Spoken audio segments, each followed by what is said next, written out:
Welcome to Stories of Brisco and Bradshaw. I would be Bradshaw. That would be your Chickasaw native, your Chickasaw Hall of Famer, Oklahoma's favorite son, Mr. Gerald Brisco. And we got the legend of all legends. From MTV, the highest rated show up to that point for a women's match, WrestleMania I, the Rock and Wrestling Connection. She's held every title that there is, and she's in every Hall of Fame that there is, and she should be. She is Miss Wendi Richter. I'm excited to have her on. Wendi, welcome to the show.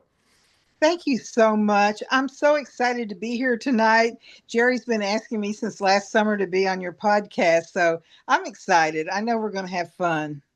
Well, I think it was almost a year ago I've been asking you at WrestleMania in Philadelphia when I saw you up in Philly. I think I was bugging you about being on the podcast then, and we're trying to work it out. I guess you're right. I forgot about that little event. Yeah, a little event there. What an event that has turned into. And when you can look around and look at your peers, you're one of the few that you and I are around for that first one, and you were not only around, but you were one of the main ingredients that made that spectacular show what it's become today. So congratulations. That's got to make you feel good when you see the results of what WrestleMania I turned into. Oh, I know. And you know what? They were taking pictures with Muhammad Ali and Liberace. And I was standing beside Muhammad Ali. And I told him, I said, my match is next. I got to get warmed up. And we're still taking pictures. He said, well, if you leave, that's the picture they're going to use. I said, you're right. You're exactly right. So I stayed right there and got my picture with all them. Oh, wonderful. And I'm sure in Philly last year, you were able to reunite with Mrs. Ali too. That was John's biggest thrill of the week, wow. I think. I had to chase him down because I know what kind of fan he is of Muhammad Ali. And I said, John, there's somebody over here you got to get a picture with. Oh, and I said, Mrs. Ali. He dropped everything he was doing, ran over there like a little kid, man. Everything. I am such a Muhammad Ali fan. My dad and I watched all of his fights. I'm such a fan of what he did during the civil rights era, everything he's done. And when I didn't know who the woman was, I knew it was somebody important. And when Jerry pulled me aside and said, that's Muhammad Ali's wife, I go, oh my God, I've got to talk to this person. So I'm very jealous of you getting to work with the greatest. I didn't get to meet his wife at WrestleMania. But I did get to meet Muhammad Ali, and I always respected him. He was my favorite boxer, and he was such a gentleman, so soft-spoken. I just think the world of him. That's so cool to have all those stars, Liberace and all that. What were you thinking at the time? I mean, wrestling had come from, the carnivals, the bingo halls, the high school gyms, and all of a sudden now you've got all these incredible stars. Cyndi Lauper, Muhammad Ali, Liberace. What were you thinking when you saw that? I was thinking, I was glad I was there at that time. Yeah, I really was. But Cyndi Lauper is my favorite. When they contacted me, her song "Girls Just Want to Have Fun" came out. That was my favorite song. I thought, love that song. Yeah, I still like it. So that was such a thrill to meet her and be a part of that. It's an experience I'll never forget. How was she, Wendi? I mean, was she like the rest of the stars? I mean, was she really nice and outgoing, or was she kind of intimidated by the? Oh no, she's very nice. I expected her to do drugs and drink alcohol and be loud and rowdy, and she was just the opposite. She was so nice, such a kind, sensitive person that it was a dream come true when they flew me into New York, and then she took me at a shopping spree at this vintage clothing store, Screaming Mimi's, and she told me she used to work there, and at one time she was homeless, and so wow. we were walking around the streets of New York City, and there I was in my cowboy boots. So I kind of stood out, and then I think her hair was orange and some other colors, maybe orange and pink. Yeah. But I remember it like it was yesterday, and I got to meet her makeup man, and the owners of Screaming Mimi's were friends of hers, but they just took me under their wing, and she picked out some clothing for me, my makeover, and then her makeup man did my makeup. So it was really nice. It was before those shows, where they change people's hairstyles and clothing Yeah. Right. to improve Sure. how we looked. But she was such a nice person. And we were walking. She would give homeless people money. And my father always told me, don't give them people any money. They have more than you do. You know, that's their job is big. She's very nice, though. What were you And, thinking during that time? I mean, during that time, I mean, wrestling just it went a complete diversion from what it had been, and it went the rock and wrestling was something completely new. I mean, I know the Freebirds had done some music down there. You had a few guys with music, but there was nothing like this. The spectacle of what you guys were going to do at WrestleMania. What did you think of it? Did you think that this is a great progression? This is a great idea? You thought it was crazy? What was your thoughts? I did. I never knew that, they'd still be doing WrestleMania 40 years later, though. So Right.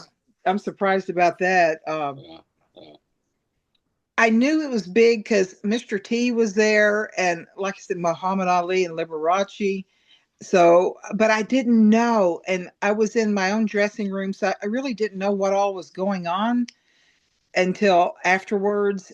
And I was just so glad that I was there. That I was like 23. So, Wow. yeah, it was an experience, and it changed me because now I'm an occupational therapist, and nothing phases me. Like, No kidding. yeah, Right. You were 101 with Muhammad Ali. How could anything face you? I could speak in front of thousands of people. I wouldn't like it, but I could. They wouldn't know I didn't like it, but I had to. When they did the Hall of Fame introduction, I joined Toastmasters just so I could prepare for that, because I knew there was going to be 5,000 people in attendance, and then 90 million people watching it on television. And I had a fear of speaking in public unless there was a like Mean Gene Okerlund, someone asking a commentator. Then that's different. But just to stand there and speak, well, now they read it on the telecom. So I was wondering how many people remember all them things. And I turned around behind me, and there it was all in large print. They just read, but they didn't do that when I was there. I mean, you had to memorize it. Right. That's right. We in my era too, you had to memorize it. There wasn't a teleprompter, there was nothing. It just they give you this people don't have a hard time believing this. They give you a really long script, and you literally had a very short time to memorize the whole thing. And I then never got a script. I never actually you're got right. We didn't, you know what? Correct. You've corrected me. We didn't get a script. We got an idea of what we're going to do. I apologize. Later the script came in. I was there when the scripts came in the late 90s to 2000s. They didn't do anything for me. Wendy, I'm with you. They didn't do anything. They didn't give a damn how you got there as long as you were there on time. I'll put it that way. All they did was let Layfield insult me and my brother while he was introduced. That's true. I did. I inducted Jerry and his brother into the Hall of Fame. Uh-oh. You could imagine how that went. He had a good time, but my brother was hunting him down. It was on Eddie scalping party to find that text. I literally exited side stage so they wouldn't stretch me on the stage because I knew they would. I saw them coming at me, and I went. Everyone would have loved it too. I would not have loved it. I would have thought it was awful. Wendy, I mean, WrestleMania I, I mean, it was great and everything, but take us back to when you were first starting in the business. What gave you the bug that this business was the crazy business that you wanted to get into? How did you start? Well, I was 17, and a good friend of mine, she didn't have a car and I did, and she asked me to take her to the matches, and I thought, I really didn't want to, but I said, okay, I'll go. Where was this? This was in Shreveport, Louisiana. Okay, at the old Coliseum there. I don't know. It was near the Red River. I remember that. Yeah. But the wrestling I had seen on television, I didn't watch it. I just was changing. You know how you had to get up and walk to the television and change. They wasn't even remote back then. So I was flipping through the channels, and I'd see these beer-bellied men barking, and I thought, oh gosh, let me hurry up and get it off that channel. It didn't impress me, but live they had the women's championship match Vivian St. John against the Fabulous Moolah. And I told my friend, I said, I could beat that woman if I was trained. I know I could. Because at the time I had horses, I was lifting 100, 120 pound bales of hay, and she didn't look like she weighed that. And, 50 pound bags of grain. And I knew I could beat her. I knew I could. Plus, I was much larger than her, and she just, I don't know how old she was, but she was no spring chicken back then. And sure enough, I did 4 years later. Wow. Ended her incredibly long run. You're credited for ending her 8-year run, but nobody knows exactly how long it was, I don't think. I don't know. She said 48 years, maybe. Something like that. And it's wrestling years, so who knows, right? Yeah. That's right. Is that the so same? Who traded? Did Moolah traded? Did you go to South Carolina to get traded? I did, and I gave her my money, but she didn't train me. She had the girls there do that, and they didn't get paid, so they just did it. It was Vivian, and who was Tony Rose, or Tony Rose around at that time? It was Leilani Kai, Judy Martin. Okay, there was someone there named Candy Malloy. She was pretty new herself. But it was more of Leilani Kai and Judy Martin and Joyce Grable. They actually paired us together. We were tag team partners. So how did you find out about this? Did your friend that you were with say, "Hey, there's a school in South Carolina"? No, she didn't know that. After the matches, I asked the referee, Sputnik Monroe. Oh, Sputnik. And he gave me her phone number, so I called her. And I was there probably about 6 months after that. Oh. I had to finish school first. And I know when I first started. What did your parents say when you finished school? Hey, Mom, Dad, I'm going to be a wrestler. I couldn't tell my father. I left him a note and just said, I was 17. I left him a note. I said, I'm moving. I didn't dare tell him what I was going to do because it's probably 6 months after that I wrestled in Shreveport. He'd have jerked me out of that ring in a heartbeat. I'm telling you what. So you left your father a note and just left? I just left him a note. Yeah. My mother. So wait a minute. So he wakes up one day and he just finds a note and his daughter's gone? Yeah. Yeah. Like that's everyday happening. Yeah. Yeah. That was it. And I didn't see Mama knew though, right? Yes. And she approved. She said if she was younger, she'd like to do it herself. So my mother always approved though. She just, no matter what it was, my mother, but my father raised me, but my mother she was so easygoing. And she loved it. So you headed off to South Carolina now by yourself in your car? Yeah. Did you have any money? I mean, obviously you had some money for gas to get there, but you couldn't have had much, right? No, not at that age. I was maybe 18 when I got there. I had enough. You don't think about that at 18. No, you don't. All I thought about was if I don't go and do this, I will wonder where I would be if I didn't do that. And now I wish I would have went to college instead. I'd have done everything different. I would have went to college and then started wrestling if I still wanted to at that time. But no, I had to do it this way. And take it from John and I, we both went to college. We ended up professional wrestlers. So that's right. It don't make it. You remember old Jim Dalton, the Dalton brothers back in the Louisiana days? They were badass hills. There were 2 or 3 of them. Dalton brothers. No. Well, anyway, Jimmy was a fighter. He was a brawler. Really? He used to get on my brother and I all the time. You guys go to school to wrestle for 4 years in school to become a pro wrestler. Hell, I got drunk, went to Chicago one night and became one. So, wow. That's how easy it is. Everybody says it's hard to be a wrestler. Just if you get the right circumstances, right places, Yeah. Yeah, I only trained for a couple months, and I had a few matches, and then about 6 months after I started wrestling, there was a tour to Japan that Joyce Grable and someone else was supposed to go on. and she had an appendix attack and had to have her appendix removed. So they sent me instead, and I was green as green could be. And I remember my first match, that Japanese girl knocked the breath out of me 6 times. I'm not kidding. And Scrappy was the referee. He was only there for 2 weeks and he couldn't take it. And he wasn't even wrestling. He was just refereeing the girls match, American girls match. And he kept saying, "Wendy, are you okay?" And all I could say was, Yeah. the breath was knocked out of me. There's nothing like having the breath knocked out of you in the middle of a match here. No. Especially 6 times, okay? 6 times. And that night, I made up my mind. I've got to change my wrestling style.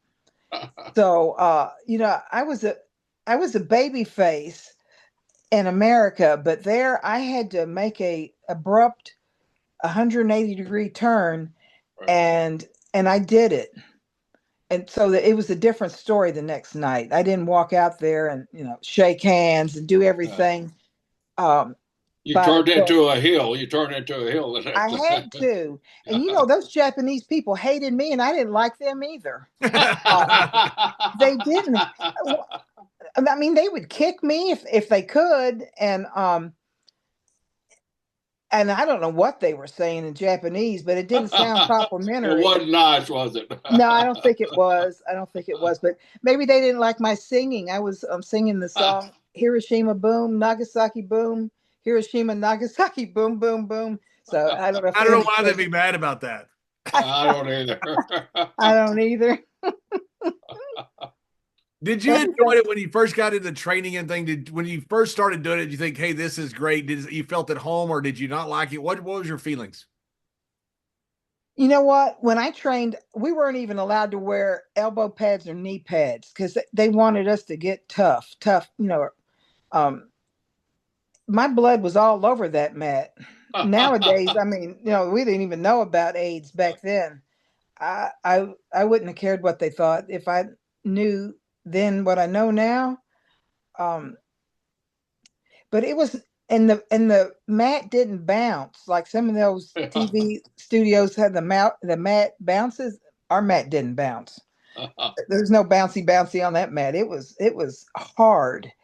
And I remember I had a hard time throwing a good drop kick.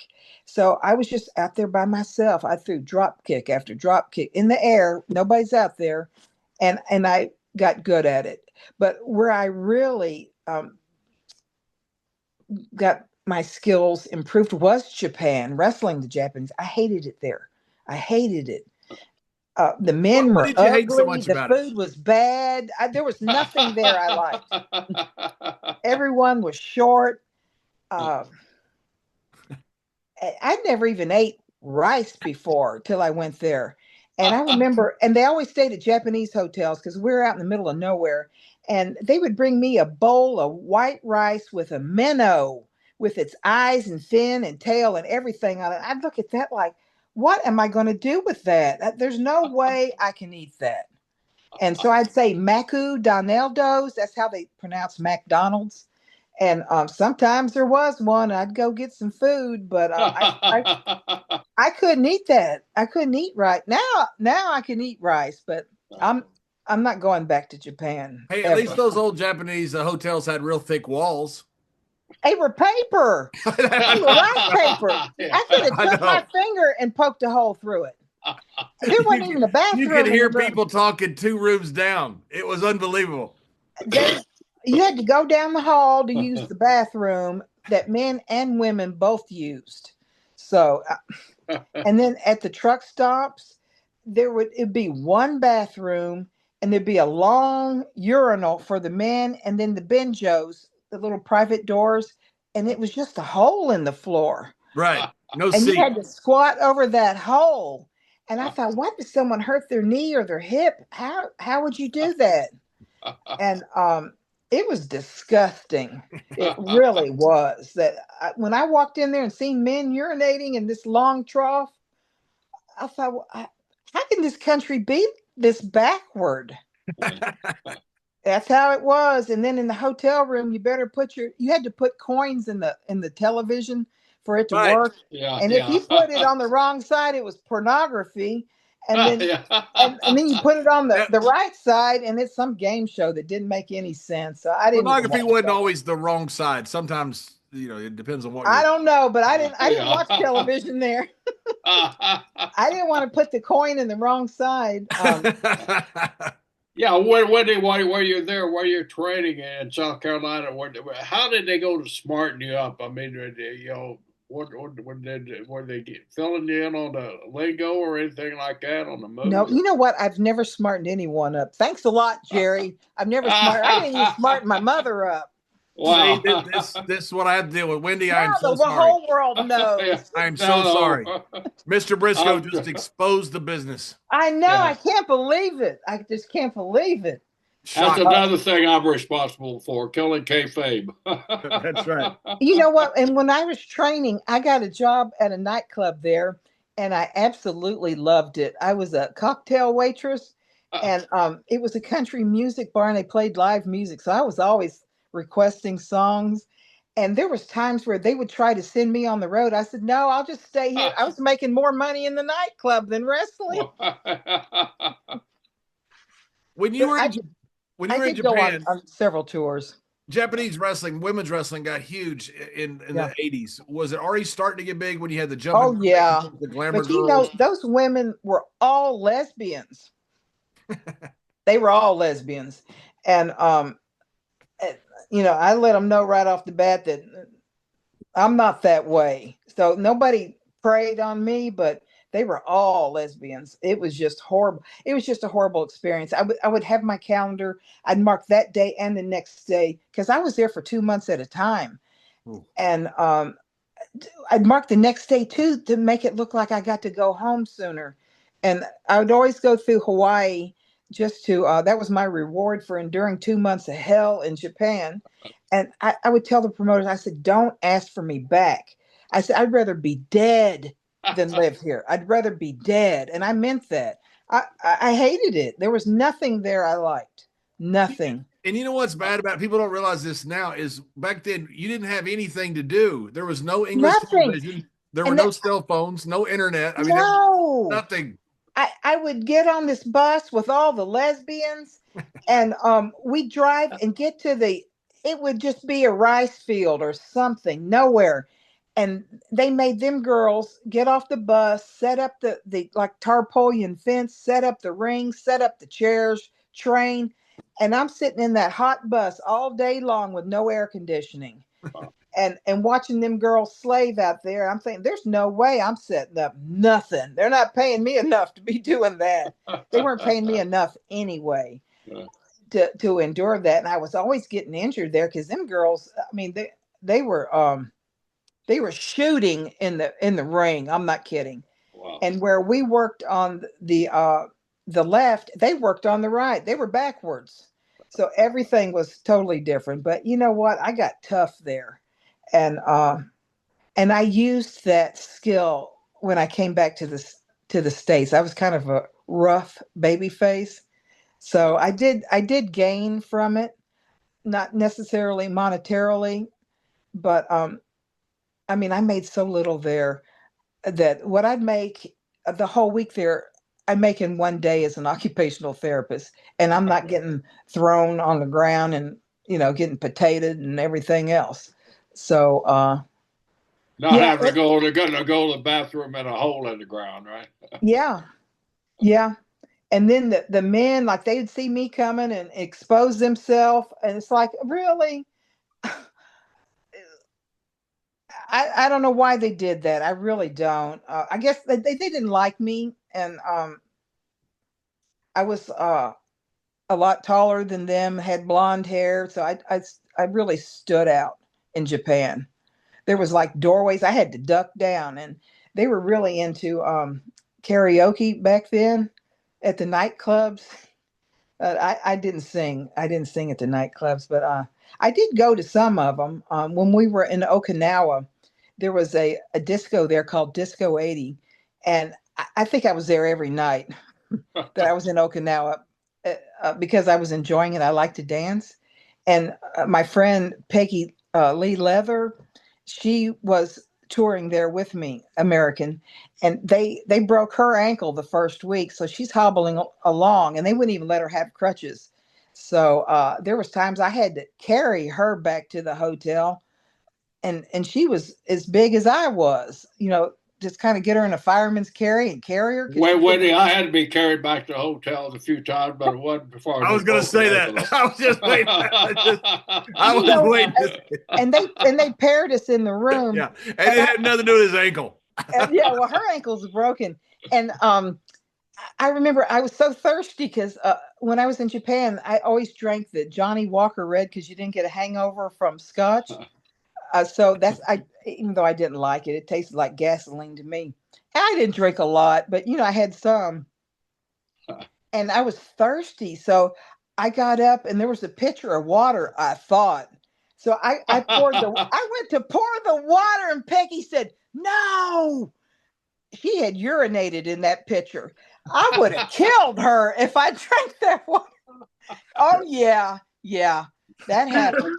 And I said, "Peggy, don't you ever, I don't care if you go in the corner, don't you ever do that again. If you wouldn't have woke up, I would have pulverized you with that pitcher." And then we went to, we were in Okinawa.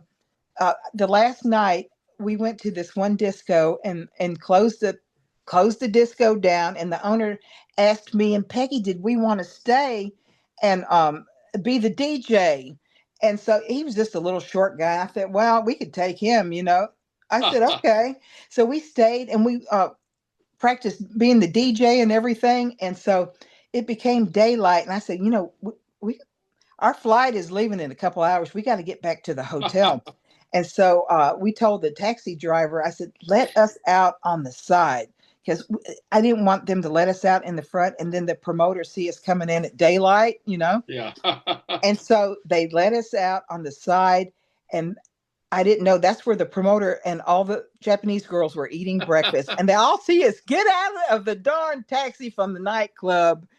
And like we're trying to sneak in the hotel and in plain view. You couldn't see in the restaurant. It was like a mirror, but they could see out. And there we were.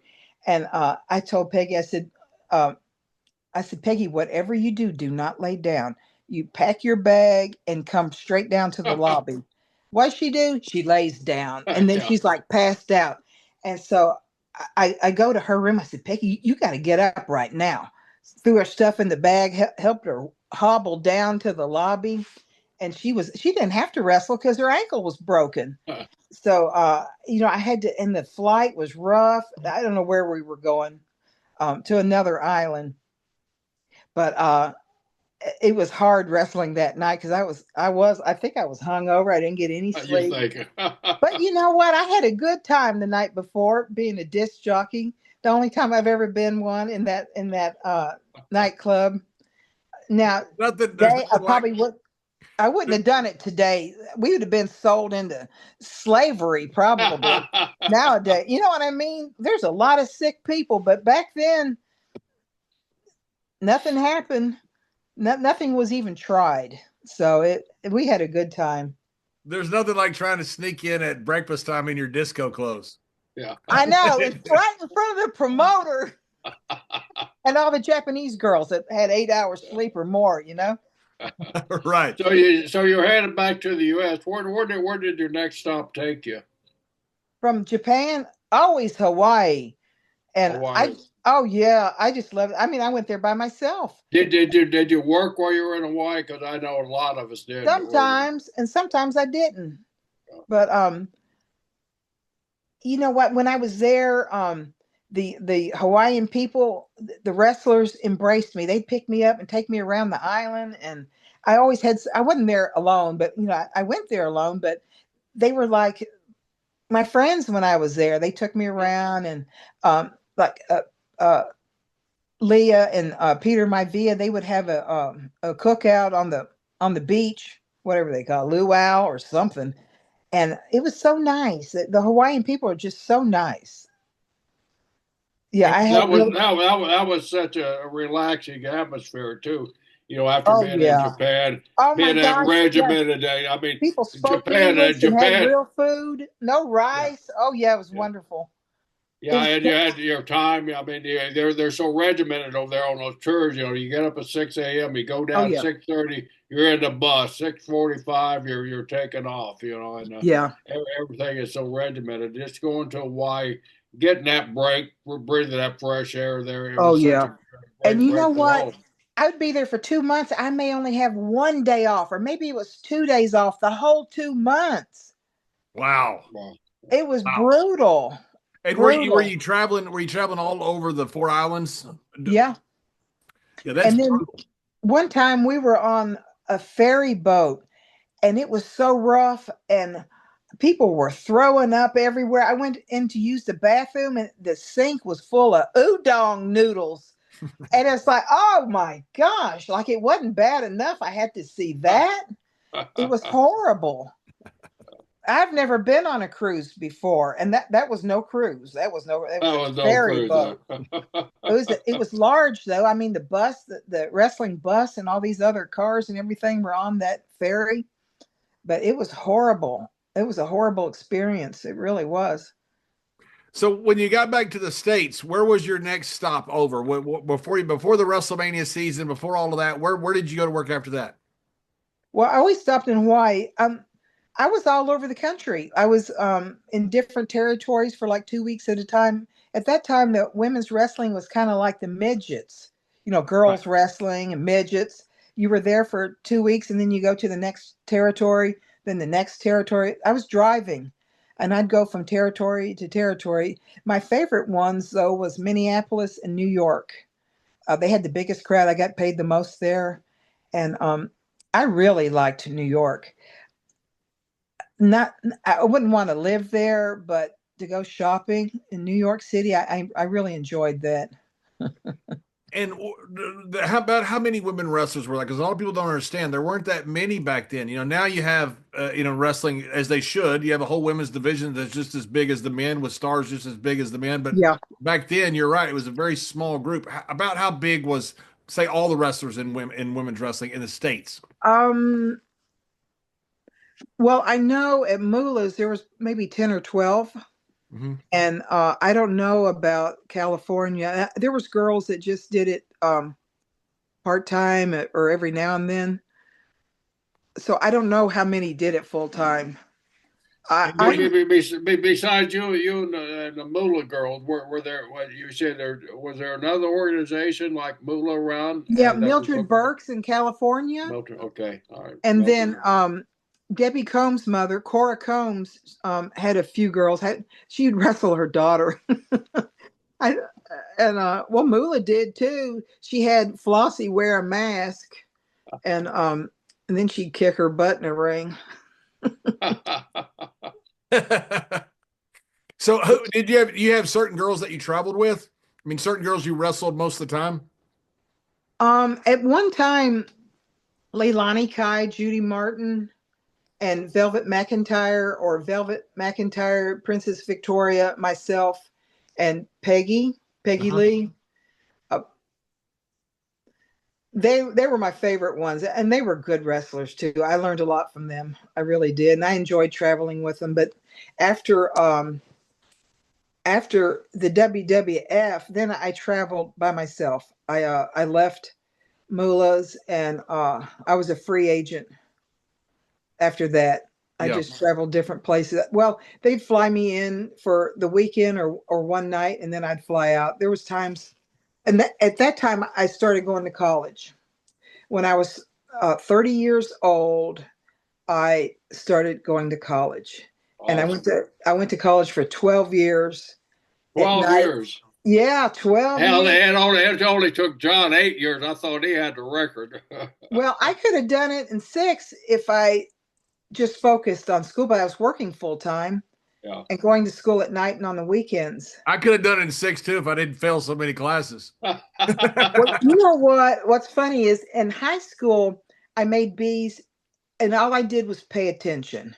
I never did my homework. I never studied. I paid attention in class. But in college, I was on the dean's list, and a honor roll because I really focused on that. I realized that, I've sowed my wild oats, I've seen the world, and now I'm ready to focus on school. My mother always wanted me to go to school. I went to business school before wrestling, but I mean they don't even use. I mean, that's so obsolete now. What I was trained to do there, that job isn't even in existence. Right. And But I decided to get into healthcare because I put enough people in the hospital. I wanted to help them get out, and I really like it. I like it. I like helping people. I do. I enjoy what I do. And it just makes me feel good when someone can become independent and go home. Because right. that's what everyone wants to do. Nobody wants to be in the hospital. Nobody wants to be in a nursing home or assisted living. They want to be in their house independently. So, Wendy, the lead up to what we were talking about when we first started to WrestleMania I, that's such an interesting moment in time, at least from my point of view, and I think from Mr. Briscoe's point of view too, because it changed the world. You guys changed the world. What was the lead up for you to WrestleMania? When they first start recruiting you, you start hearing the first ideas about this is going to be the Rock and Wrestling. Where were you at when this first started happening, and did you realize how big something was coming? You know what? Vince really kept me in the dark. I told him the first time I met him, I said, I'd like to have some kind of classes on how to conduct an interview or to speak into the camera better. And he just laid his head back and said, just show your pearly whites. And I'm thinking, how stupid is that? Why wouldn't he? I don't know if they teach their new wrestlers now how to talk on television and how to do an interview, but they didn't do that. And I remember in that first meeting, I said, well, how much money am I going to make? And he just said, a lot. And I'm thinking that, I didn't like that answer either. I wanted to hear at least 100,000 a year. No, he wouldn't commit to anything. And that's why I was only there for a year and a half. I kept telling him, I said, Vince, what you're paying me is what it cost me to rent a hotel, rent a car. Uh, I was just paying what it cost me to be on the road. And now they make far more money. What I make now is more than I ever made in wrestling. So I mean, I did it because I loved it. I really enjoyed it. You know the saying, if you love what you're doing, you'll never have to work a day in your life. I didn't feel like that was my job because I loved it. I really did. How did you get to New York? I mean, what was there a phone call with I the had to Moolah person? hitchhike. No, not really. Yeah, I knew you were going to have an answer like that for me. But was there some connection, or how did you make that connection to get to WWE or WWF? Well, they contacted me because I wrestled there quite a few times as tag team, part of a tag team, and so I guess through Moolah. But they contacted me and asked me would I represent Cyndi Lauper in the match where Moolah and Lou Albano, uh, the brawl to settle it all. They asked me, they called me, and that's why I thought, oh my gosh, Cyndi Lauper, girls just want to have fun. That's my favorite song. I said I'd love to do it. And that ended up becoming the match you guys had the highest rates MTV segment, at least up to that time in history. Oh wow. Did you know how? I mean, did you understand how big it was? And I mean, also kind of that time in history where Vince was rolling the dice and trying to take over the world. Did Yeah. you realize what was going on with like this is the guy that's the evil guy in New York that's trying to take over all the territories? Well, I didn't like that part. I didn't like because if you didn't work in New York, then where were you going to work? So if the territories were gone, I didn't want the territories being gone because you can't stay in New York forever. And before you would leave New York, go to one territory, then another, and then maybe go back to New York in a year or two and do another angle. and I realized that, that's this is all coming to an end when the AWA and the NWA were out of the picture. That it's a monopoly. That was not good. That's not a good thing. Not for the wrestlers anyway. Did you realize at that time also, like, Vince famously mortgaged his home for WrestleMania I and rolled all the dice, and if it hadn't have been so successful, he might have still been around, but it certainly would have taken a long time. Did you guys know that? No, and I don't know if he did or not. I don't believe anything anyone says anymore. I've been lied to so much by everybody. Well, Mr. Brisco told me, so if he lied, then it's on him. Are you a liar, Jerry? He's from Oklahoma. Who He's told from you Oklahoma. that? Yeah. Who told you that? I just made it up in my wild dream one night. I don't know if his house wasn't that big anyway. They brought me there for a photo shoot by the pool. Mm-hmm. And he didn't have that. He had a 2-story house, but it was by no means a mansion. So if he mortgaged that, I don't think it was worth that much. I'm going to guess maybe 200,000. Well, he got his money's worth then, right? Yeah. Yeah. It wasn't that big of a house or nice of a house. But that we're talking about 40 years ago. I don't know what he lives in now. Yeah, he may have. I think he has a couple places. I'm not sure. Yeah. Or wherever he wants, I think. Yeah, I never heard that. I never heard that then. No one, people weren't talking about that. So I don't know if that was true or what. Right. And the WrestleMania itself, as we were kind of talking earlier, there were so many great stars there. The business. Did you agree with that? Because some people didn't like it. Some people didn't like the fact that you're bringing all these outside celebrities. What were your thoughts? Because you were working directly with them.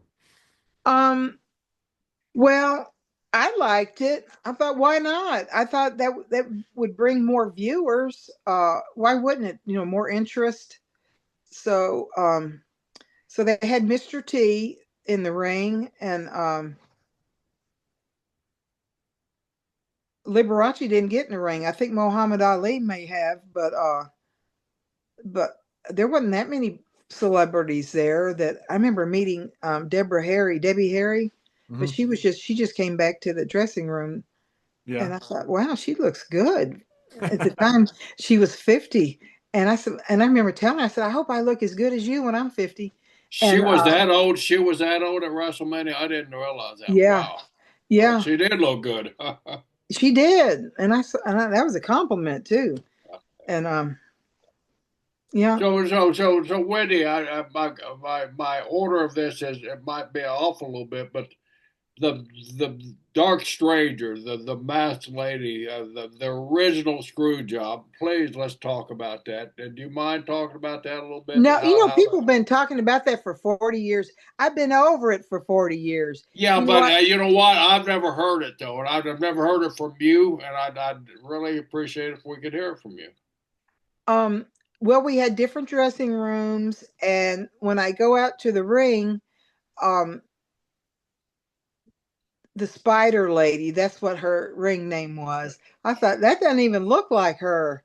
Glendine, that was the person that's supposed to be a Spider Lady. Well, Moolah had her outfit on. And I was given a fast count. So she did a small package or something.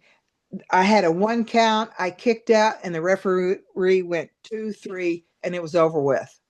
That's how it ended. And I thought, you know what? This old lady, at the time, I think she was 65 then. Wow. And at that time, I'm 24. I was so embarrassed that a 65-year-old woman that's, shaped like a pear with toothpick legs, people thought that she beat me in the ring. Did you know it was Moolah? I mean, you had to know with that body that you just described. Yeah. Well, I knew it wasn't Glendine. Okay, I knew it wasn't the Spider Lady, and I was so upset. If I told whoever, I said, I want to speak to Vince McMahon. Well, he was probably hiding somewhere. I'd have tore that man up and enjoyed it. I would have. He would have got a beating.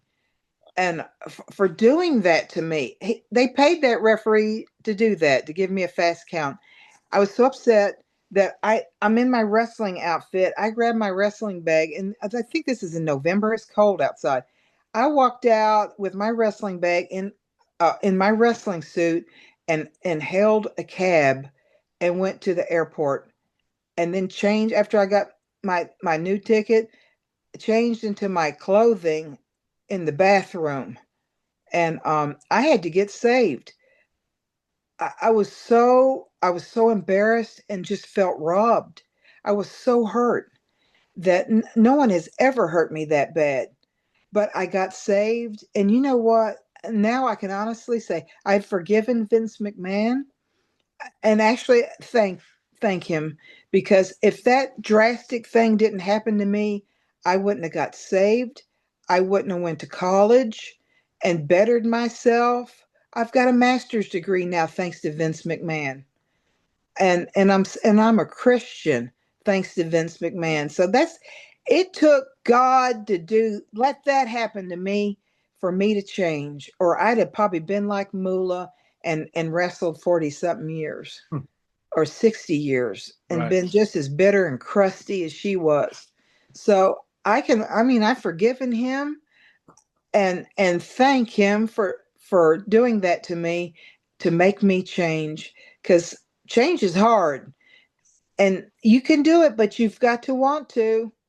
I certainly turned my life around, and for the better. There's not a day that doesn't go by that I don't thank God that I have an education, I'm saved, and nobody can take that from me. No one can take that from me.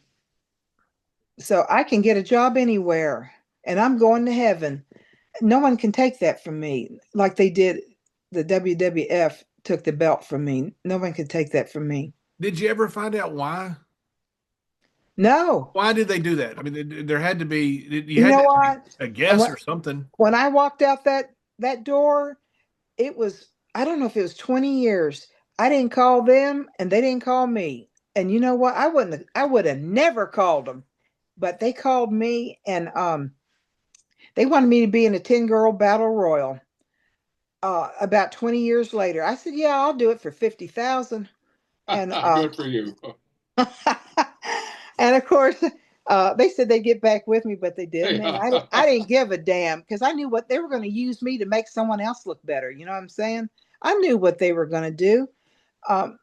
And so then, I don't know, maybe 10 more years went by, and they said, "We want to induct you in the Hall of Fame." I said, "Okay, I certainly deserve it, you know." Yeah, And yeah. so that, now I get a royalty check from them, but it took them 20 years. They said they couldn't find me for 20 years to give me a royalty check.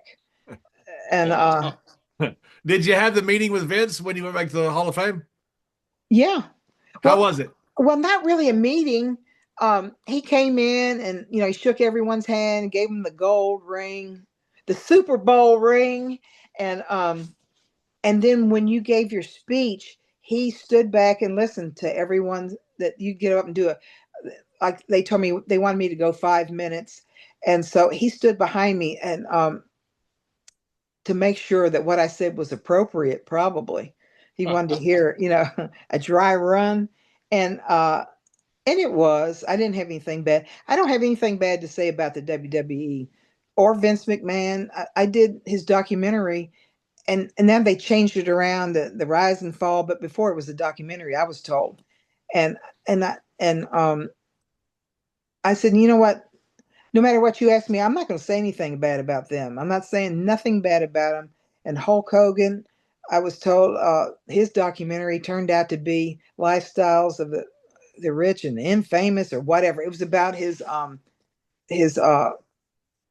court case, and I did. They lied to me about that, and I thought, well, I've already taken the day off. I've driven to St. Pete. I said, I'm going to go ahead and do it, but I'm not going to say anything bad about anybody. No matter what you ask me, I'm going to turn it around, and I'm going to say something positive. And they didn't. They didn't ask me. I never watched the documentaries. But Did you have any run-in with Moolah after that? well, when they asked me to do the battle royal, I said, well, is Moolah going to be in it? Because I would have done it for nothing if she was going to be in it. And they said, no, she was dead. And I thought, dang. Oh, dang. Yeah, I would have went straight to her, and it would just been me and her in that ring. I mean it too. I don't care how old she was. If she was 100, she's gonna get a whipping at 100 years old. I would have gave it to her, and she would have deserved it. But so she's Moolah, dead. Moolah was never trained you, and then Moolah later was not your friend in the ring either, right? I mean, it was never. She did everything she could to sabotage me, and the matches looked so bad because she couldn't work. She would kick me in the chest, in the face. One time she gave me a Boston crab and tried to break my back. I heard every vertebrae snap in my back. I thought, I shouldn't move right now. I got to make sure I got feeling in my feet and hands. And after that, I realized that, I've got to be very, very careful because she's trying to hurt me. She doesn't care if the match looks good. She wanted to hurt me. And I knew that. She hated you know me. why that animosity was there toward you? Yeah, because she wanted to be champion. Okay. I took that from her. You can't be champion forever. No. But she wanted to. And anyone that stepped in her way, she wanted to get rid of them. And I did leave after 4 years. I left. And I told Vince, I said, you know what, Vince? I don't even know how much you're paying me. My check goes to Moolah, and then she writes me a check. So I don't even know how much I'm getting paid. So it got to where I would ask for an advance at the buildings, what I thought I should make, and they didn't like that because then I'm getting my money directly from the promoter there, not through Moolah. So was that off the school deal that she signed? Because I've heard that a lot from promoters. I didn't have that deal. I don't think Mr. Briscoe did with the guy who trained him. But because you got trained by Moolah, she took your paycheck and then paid. Well, she was the booker. She booked the girls, so she got 25%. And there was times where I only made $50, so I made $37.50 that night, and had to get a hotel and a rental car. How can you do that, Annie? Right. So there was a lot of $50 payoffs, especially TVs. And you'd work 2, 3, 4 times for $50. It's like, are these people crazy? And there was times, that's when I thought, you know what? I have to go to college. I have to do something different. I don't want to make $37.50. And the 15 or 20 minutes, 30 minutes in the ring, that was the easy part. It's the rest of the day. I'm in Missoula, Montana, or some places like there was nothing there, nothing. And I'm traveling and I can't even have a dog. I couldn't have a pet. I didn't have a boyfriend. I was always traveling. Right. It was a horrible life. Horrible. So after that, with the thing with Moolah, the Spider Lady, that's when you got saved and decided to do something else. Yeah. You were one of the biggest stars, literally, in the world at the time. Your MTV rating was the highest that it ever had. You're in WrestleMania I. You're all over everything. Did you have any second thoughts about not just staying in the business and trying to capitalize on that celebrity? Well, what I did was that's when I became a free agent.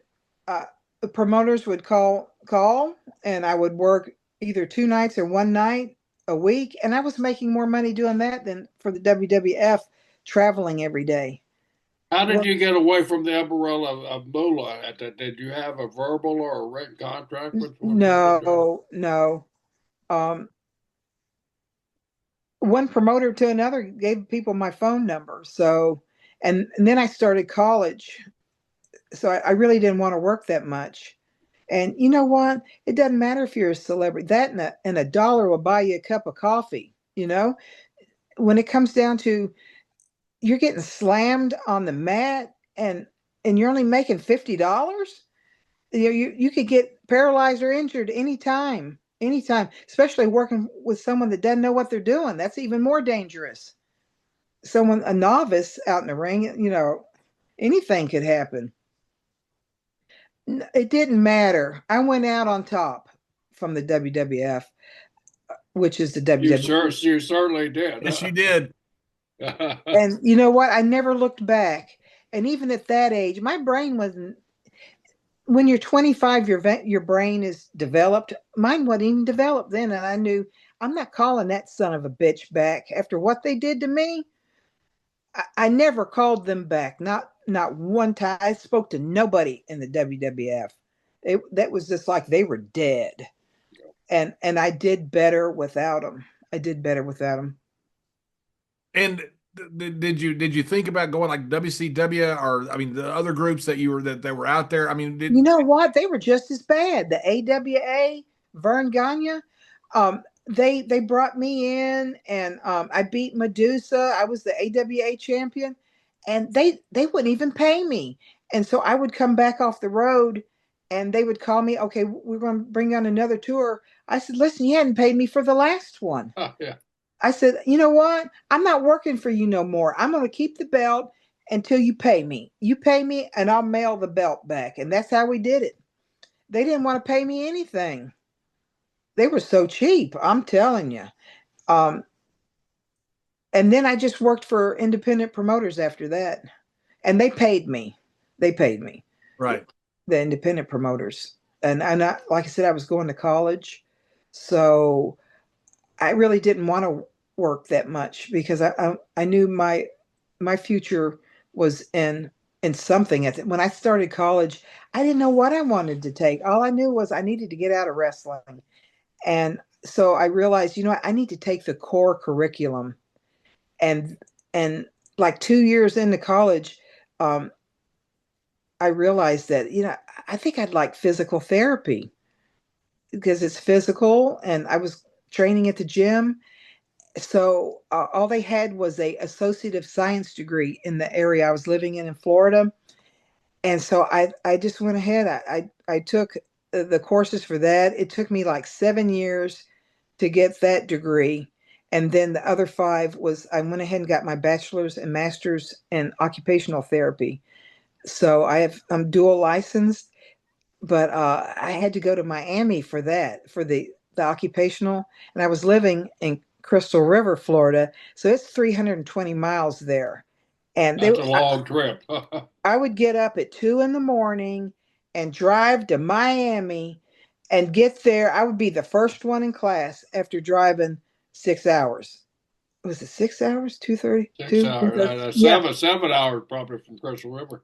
Well, I was going fast. I mean, I made it there even faster. But I remember one time I got pulled over and I saw the lights. He was on the opposite side of the interstate when I slammed on the brakes and my whole body like went forward, and I'm surprised they didn't take me to jail. I was way over the speed limit, and I realized, you know, I don't need to do that anymore. I've cooled my jets. I don't speed that much anymore. Especially. Why were you living in Crystal River, if I could add? That's a long ass trip for anybody. My mother was very ill. She had rheumatoid arthritis, and she was handicapped, and she just needed someone to help her. And I understand that. I'm thinking, did you have to move here? I mean, there was nothing here. There may have been a red light. I don't know, flashing light. There was nothing here. Well, my aunt moved here first, and then my grandparents, and then my mother. And so I came here to help her. And she died in 2005, and I'm still here. You're still in Crystal River, right? I'm still in Crystal River. And then, we've got maybe 5 lights in town now. Well, you've grown a lot since I was last up there. You know what? But that was good too, because there was nothing here to do except go to church and go to school. So that's what I did. And I remember in my barn, the only station I could get was a Christian radio station. God intervened in my life. He let these things happen to me. The only station I could get in the barn was a Christian station. And it's just amazing. I have a wonderful life now. How did you get it? How did you get into these beautiful animals here? You know what? My best friend had an Anatolian Shepherd, and I would go over to her house, and her dog would meet me at the gate, and he was like 36 inches at his wethers. That's a big dog. His name was Kadir. And so when I would open the gate, he would like lean on me and walk me to the house. And he was so smart. And I thought, I really like that dog. He liked me too. He was just leaning on me the whole time. And I got one, and I wanted a show dog. I said, well, if I'm going to get a dog, I want a show dog. I want a really nice one. I mean, I don't want just the average dog. I want the best. And so, well, this dog wasn't, but it took me a few to get that. And now I don't need to show myself in the ring. I show dogs, and I really like it. And And your dog wins national contest too, right? well, that picture you just showed, she was ranked number one in the nation. She actually tied for number one in the nation. And you have to do that by winning several best of breeds, and they add up the points and everything. And now I have some really nice dog. I have like three generations, and I have such a good litter right now that and they're just old enough to show. So I'm just starting that. My one of my male dogs, I named him Lux is High and Mighty. I try to give him all Bible names. High and Mighty is God, and I call him Rock because God is my rock. He won Best of Breed at the Royal Canin in Orlando, which is like the biggest dog show in the country. 7,000 dogs were entered there. Wow. And my boy won in the puppy sweepstakes, not in the regular classes. The judge doesn't even look at puppies. The puppies are at the if you win your class, they're at the tail end, and the judge is looking at the dog that won winner's dog and the grand champions and all. So they don't even look at the puppies. But my puppy got best of breed in the puppy division, which I was so proud of him. And that was his first show. And not only did I breed the dog, I pulled him out. I mean, I pulled him. I carried the frozen semen into the veterinary clinic to do artificial insemination. It's just a miracle. It really is. And I've got some really nice dogs, so I enjoy showing them. So I get that excitement that I got in the ring, in the dog show ring. Good. Wendy, when you look back at your career, you had obviously a lot of ups and a lot of downs, but you love the business like me and Mr. Briscoe too, being in the ring at least. Do you look back fondly at your career? If I had to do it over again, I think I wouldn't even have wrestled. If I'd have known then what I know now, I probably would have went to college and had children. I don't have children because what am I going to do with them in the ring? Put them on the turnbuckle while mommy wrestles? I missed that. Yeah. And then I had to go to school and work full time, so there was no time to have children then. But I have a wonderful man in my life now that I'm just so excited about, that I couldn't have had that and wrestled back then. Right. So, I mean, everything's going in the right direction. God is good. Well, do you look now and see these WrestleManias when they're selling out arenas back to back nights and they're drawing these incredible, massive 10,000s of people in several nights in a row? Mhm. You look back at it and go, I started that. That's pretty cool. You look back and realize your legacy is so important to this business, and think with pride about how cool it was that you were one of the first ones, one of the pioneers, at least in the Um, WrestleMania era. what I think is, I hope them girls are making more than I did, and I I, hope they're I saving the guarantee they money. are. Yeah. Yeah. They're making Maybe more than me and Mr. Briscoe did too. put Wow. together, put together. That's right. Because I would hear the job boys talk, and they were making more than I was, and I was semi-main event. I'm thinking, why is this? But at that time, women in sports, you didn't make good money. You didn't make good money. And a lot of the girls didn't stay in the business because of that. Like, who would want to and not make money? You got to think about your future. But we sold out a lot of buildings too. There was a lot, especially New York and Minneapolis. Minneapolis was really booming. Uh, but I'm happy for them. I'm happy for them, and I'm not envious one bit. I'm thankful I have what I have. I'm real thankful. I worked hard for it. No one paid my way through school or wrestling school ever anywhere. Um, so I have that satisfaction. I'm a self-made person. You certainly And are that. When you look back, I mean, Hall of Fame career, you got to be proud when they called you and said, "We want to honor you and be in the Hall of Fame." That's good. I had to make you proud. At least you know there you're being recognized for the hard work that you did put in, and you put in tremendously hard work. People don't realize that, old timers like me. I mean, I look back and I see that caravan of women coming in. You're right, the territory here in Florida, 2 weeks, and you guys were gone to another territory. I'd run into you guys. I was so bruised up in your territory. Well, Dusty Jordan, Rhodes, he looked at me. I had bruises all over my chest, my arms, my legs. He said, "Who have you been working with?" And I told Moolah. And you know what? That woman was so tight. I had to travel with her for 2 weeks. She was so tight, she wouldn't even turn the air conditioning on in her van. That's how wow. cheap she was. I'm not kidding. And she had her young boyfriend, younger than her anyway, called him Daddy. So they would make me, yeah, her and Daddy. I had to ride with her and Daddy. You didn't have to call him Daddy, did you? No, I didn't call him. I don't know what his name was, but I liked him better than her. But they would give me the graveyard shift to drive, and I'd be so tired. I couldn't sleep in the van during the day because it was so hot. It was like 100 degrees in Florida, and and they would drive during the day, and then I would just be in the back just sweating. And there were so many. I got to speak up there. There were so many guys like that too, John. They would not put on the air conditioner because they'd lose a half a mile of gas. Really? Putting on there, yeah. I mean, you're down there; it's 180 degrees, like what you said in the damn car, and then they won't. Your windows are down. That hot wind blowing in those windows. It'd be better if the damn windows were up, but you sit there. By the time you get to the radio, you'd sweat off 5 pounds.